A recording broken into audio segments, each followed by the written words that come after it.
Hello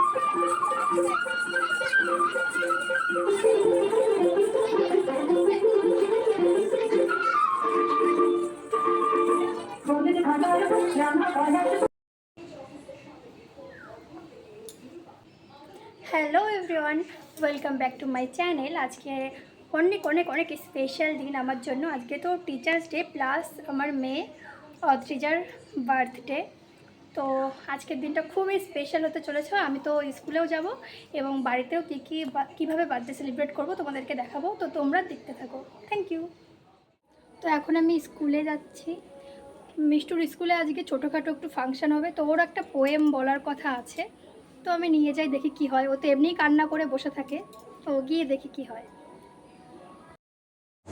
তো আমি এখন স্কুলে চলে এসেছি। তো এসে দেখি মোটামুটি সবাই চলে এসছে। আর তারপরে আমি যেখানে গার্জেনরা বসে তাদের সাথে বসে পড়েছিলাম এবং যাদের সঙ্গে আমার একটু ভালো সম্পর্ক তাদের সঙ্গে সেলফি তুলে নিচ্ছিলাম। এখানে বাচ্চারা সবাই ওখানে বসেছিল এক সাইডে, আর গার্জেনরা সব এই সাইডে। তো যারা যারা নাচ করবে বা কিছু করবে পারফর্ম, তারা দেখো কত সুন্দর করে সেজে গুজে এসেছিলো। শুধুমাত্র দেখো মাঝখানে যে আমার মেয়ে আরও 2-4 জন, এরাই শুধুমাত্র ইউনিফর্ম পরে আছে, কারণ এরা কিচ্ছু করতে পারবে না। তাও তো পোয়েম বলার কথা রয়েছে আমার মেয়ের। তো তোমরা দেখো লাস্ট অবধি কী হয়, কারণ আমার মেয়ে যা, ও তো পোয়েম বলবে আমার তো মনে হয় না, প্রথম থেকেই মনে হয়নি। তো লাস্ট পর্যন্ত ও যে আমার এরকমের মান সম্মান ডোবাবে আমি সত্যি ভাবতে পারিনি। মানে তোমরা জাস্ট দেখো, যখন আমরা এরকম বসে একটু ভিডিও করছিলাম, সেলফি তুলছিলাম, ও তখন থেকে শুরু করে দিয়েছে, মা আজকে আমার বার্থডে, আমি বাড়িতে যাব, কেক কাটবো, মামা আসবে, দিদুন আসবে, মানে এইসব শুরু করে দিয়েছিল। এখানে দেখো ছোটোদের নাচ হচ্ছিলো।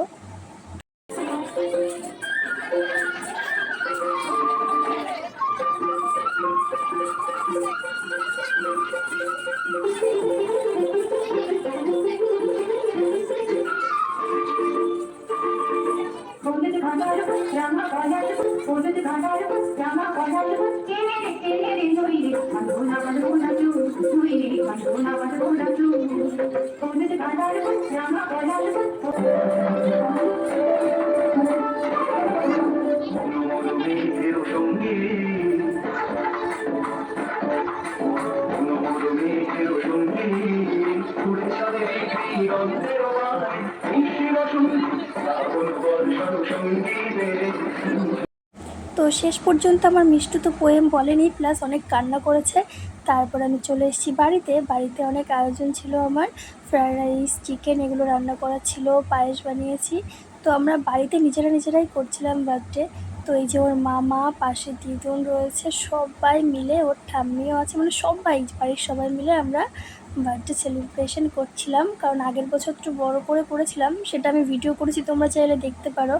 তাই জন্য এই বছরটা একটু ছোট করেই করলাম, প্লাস কারেন্টও ছিল না, আমরা মোবাইলের ফ্ল্যাশ জেলে ওর বার্থডেটা করেছি। তো আমাদেরও খুব কষ্ট হয়ে গেছিলো। তো ও তো আসলে মজাই পায়নি, কারণ একদম অন্ধকার ভাব ছিল।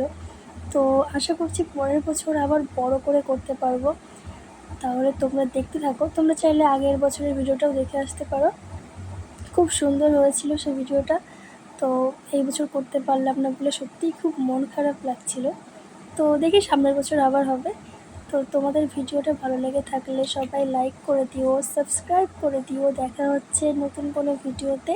ততক্ষণ সবাই সুস্থ থেকো, ভালো থেকো, টাটা, বাই বাই।